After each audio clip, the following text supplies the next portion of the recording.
সুসমাচার 19 অধ্যায় খুলতে হবে 19 অধ্যায়ের সক্রিয় বলে একজন ব্যক্তি, সে একটু সাইজের কি ছিল, বেঁটে ছিল। আর যখন সে সাইজের বেঁটে ছিল, কিন্তু সে কে ছিল, প্রধান করগ্রাহী। আর যত মানুষ কর দিতে আসছে, আর তারা কি করছে, তারা বলছে সক্রিয় তুমি একটু তাড়াতাড়ি করো ভাই, কেন আজকে যিশু এই পথ দিয়ে যাবে, আর আমরা একটু যিশুকে দেখব। এত জন তাকে বলেছে, তার দেখার একটা যে আকাঙ্ক্ষিত প্রাণ হয়ে গেছে, তার মধ্যে এমন আকাঙ্ক্ষিত প্রাণ হয়ে গেছে যে সবাই যখন যিশুকে দেখতে চায়, আর সে কেমন হতে পারে। আর তখন সে কি করলো, সে যেহেতু সরকারি করগ্রাহী, আর সে কি করলো, সে করকে বন্ধ করে যিশুকে দেখার জন্য আর সে ছুটাছুটি করতে লাগলো। যখন দেখছে এত ভিড়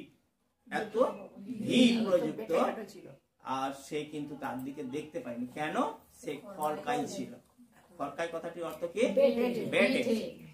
সে বেঁটে ছিল, আর বেঁটে থাকাতে সে কি পায়নি, দেখতে পায়নি। অর্থাৎ তার সামনে হয়তো খুব মোটা, খুব লম্বা এমন লোকে কি করেছে, তাকে ঘেরে রেখে দিয়েছে। আর যখন ঘেরে রেখে দিয়েছে, আর তখন সক্রিয় দেখতে পায়নি, তখন উনি কি করলো, উনি সুয়ানো সুকুমার গাছের উপরে উঠে পড়লো। যখন যে আমাকে যিশুকে দেখতে হবে, আর এই জন্য যখন সেই সুকুমার গাছেতে যখন উঠে পড়লো, সুয়ানো গাছেতে যখন উঠে পড়লো, আর সক্রিয় ভাবছে কে যিশু হতে পারে। সক্রিয় যিশুকে চিনে না, আবার যিশু, কিন্তু যিশু জানতে পেরেছে কেউ আমাকে খোঁজ করছে। যদি আমরা এসে তার খোঁজ করি, তবেই আমরা দর্শন পাবো। ওই জন্য বলছে যে নির্মাণান্তকরণ সে ঈশ্বরের দর্শন পায়।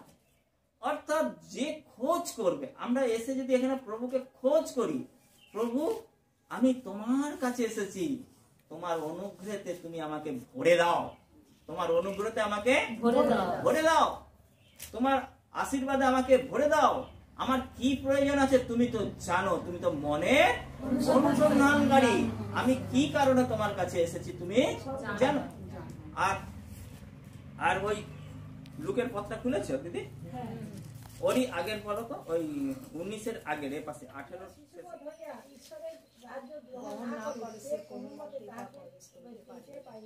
হ্যাঁ কি বলছে এখানে, কেউ যদি শিশুবধ হইয়া না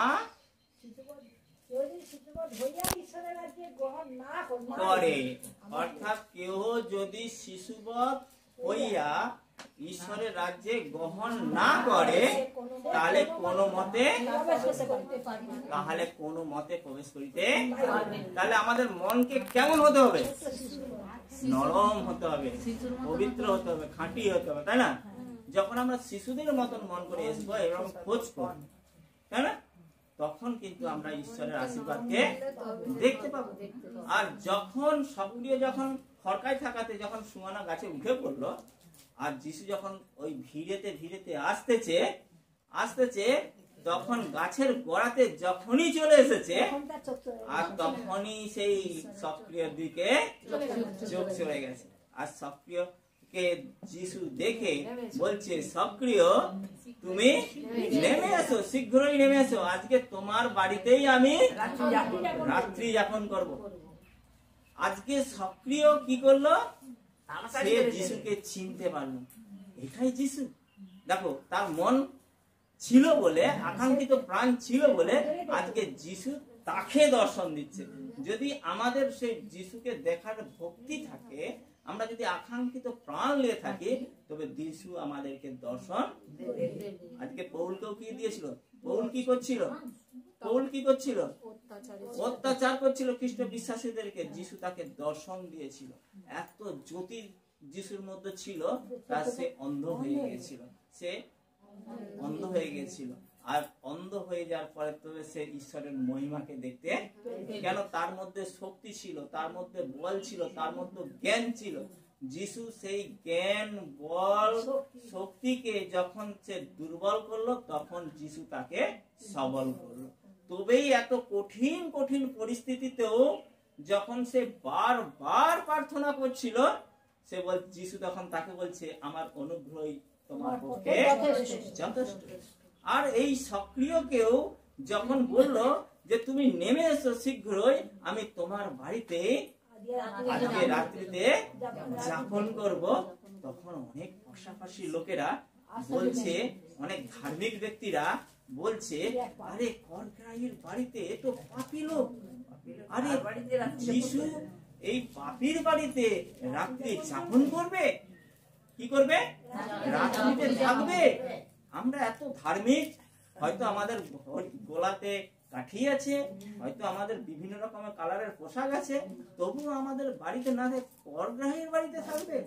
যিশু এত যে ধার্মিক, উনি যে ঈশ্বরের পুত্র, ঈশ্বর জয়নাকে পাঠিয়েছে পৃথিবীকে ত্রাণ করার জন্য, এত কিছু জানে, কিন্তু সে জানে কি ধার্মিকদের জন্য, যেমন জগতে বলে না, আমি পাপী দাপী দিওকে ডাকিতে আসি নাই, আমি ধার্মিক দিওকে ডাকিতে আসছি।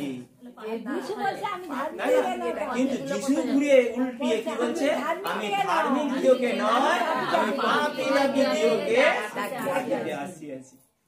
অর্থাৎ যিশু পাপী দাপীদেরকে এসেছে। যিশু সুস্থ ব্যক্তিদের জন্য নয়, যিশু অসুস্থ ব্যক্তিদের জন্য এসেছে।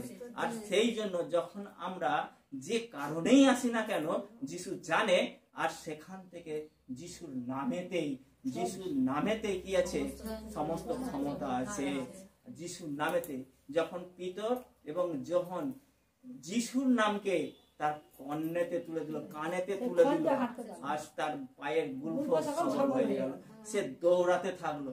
এই রকম আমরা যদি দিন প্রতিদিন ঈশ্বরের বাক্যকে কর্নেতে শুনে আমরাও দৌড়াতে থাকবো। এই বাক্যে যত আমাদের হৃদয়তে গেঁথে রাখবো, তত আমাদের মধ্যে ঈশ্বরের আনন্দ আসবে, ঈশ্বরের প্রেম আসবে, ঈশ্বরের বিশ্বাস আসবে। যখন আসবে তখন আমরা শক্তিযুক্ত হব। কিন্তু আমরা যখন কি করে দিই? বন্ধ করে দিই। আমরা যখন বাক্যকে মনে রাখতে না পারি, কেন? আমরা বেশি বেশি সময় জগতে দিচ্ছি, বেশি বেশি সময় জগতের মানুষকে দিচ্ছি।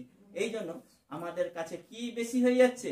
জগতের খাদ্যটা বেশি হয়ে যাচ্ছে, আর স্বর্গীয় খাদ্যটা কম হয়ে যাচ্ছে। আর তখনই আমাদের আত্মা কি হয়ে যাচ্ছে? দুর্বল হয়ে যাচ্ছে। তখন কোনো কিছু যখন আমাদের শরীরের মধ্যে আসে, তখন আমরা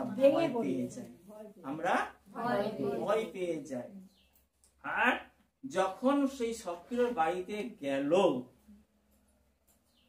আজকে যদি তোমার গৃহেতে প্রভু যায়, তাই না? আমাদের প্রকাশিত বাক্যে 3:20 কি বলছে? দেখো আমি দ্বারের বাইরে দাঁড়িয়ে আছি, কেউ যদি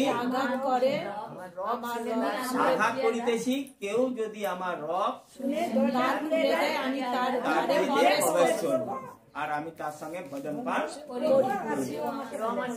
আজকে সে অপেক্ষা করতেছে কখন তোমাদের দ্বারকে তার জন্য খুলে দাও। এই জন্য সে যখন সক্রিয়, যখন সে আকাঙ্ক্ষিত প্রাণ নিয়ে তার ঘরেতে আহ্বান করলো, আর যিশু যখন তার গৃহেতে গেল, তার চেঞ্জিং হয়ে গেল, পরিবর্তন হয়ে গেল। সে তখন বলছে কি, যদি কারো আমি অন্যায়পূর্বক নিয়ে থাকি, আমি তার 4 গুণ। করগ্রাহী সে তার কেমন মন পরিবর্তন হয়ে গেল। অর্থাৎ আমাদের জীবনেও যিশুর অনুগ্রহ, যিশুর পবিত্র আত্মা যদি এসে যায়, তাহলে কিন্তু আমাদের জীবনও এই রকম পরিবর্তন হয়ে যাবে, অটোমেটিক হয়ে যাবে। আজকে সক্রিয় মতন পাপী, সে লোকের লিতে জানে, সে যিশু তার জীবনে আসাতে, যিশু তার গৃহেতে আসাতে কি হয়ে গেল? পরিবর্তন হয়ে গেল। সে তার চতুর্গুণকে কি করলো?